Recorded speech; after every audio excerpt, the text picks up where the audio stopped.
Identifying where you are and what's distracting you is just the first step. The next step is where you're going to have to make one of two decisions.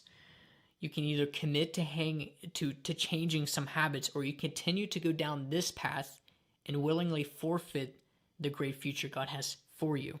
And I want you to be aware of the pros and cons of each path. The pro to changing is that you will position yourself in a place where you can focus more on God and build a stronger relationship with Him, while the con is that you're going to have to give up a comfortable lifestyle and sacrifice some luxuries. I had to give up a lot of things I personally enjoyed to be able to focus in this season. One of the things I enjoyed doing was going to the movie theater with my friends, and I haven't seen a movie at the theater in almost 2 years. The pro to not making a change is that you're going to continue living in a comfortable life filled with immediate gratification and where everything is cushy. The con to that is that you're not going to grow. You're going to stay stuck and not experience a deeper walk with God and all He has for you. Look at the life of Jesus and at the amount of sacrifice He had to go through to complete the will of God that was put on His life. And we can't think that we're going to lay in bed after work every day and binge watch Netflix and expect to fulfill our purpose and reach our life goals. It does not work that way. You are going to be required to sacrifice your current comforts for future rewards. No one ever won an Olympic gold medal on accident.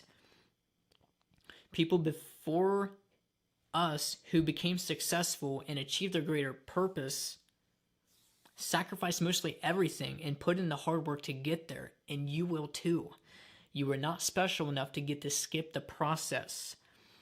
I've said this more than once, and I'm going to keep saying it. It's inspired by Bishop T.D. Jakes. God will not give you a blessing too soon because it will crush you. You have to go through the process for God to build your character to handle your greater responsibilities. And yes, the greater things God gives us in life will require more responsibility because we are stewards temporarily holding on to what God gives us. This podcasting clothing brand that I'm currently building was not just given to me one day when I randomly woke up.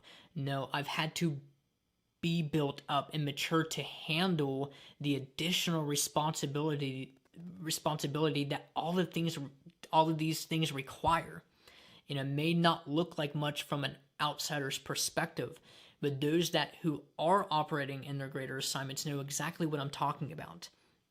And trust me, I still have a long way to go in the things that I'm doing. I'm just barely scratching the surface.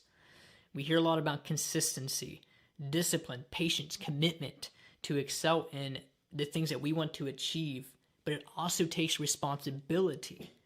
I have to be a responsible enough adult to come home each day from work and not lay in bed and stream 5 hours of Netflix and eat McDonald's when I know I have a podcast episode to map out for the week. Most of us want greater things in life but aren't willing to be responsible to take care of what's already in your hand. What has God given you now that you are neglecting? This is one of those things that I'm still working on myself. I'm still not perfect with this. But again, the purpose is to begin to identify what we need to change and be better at.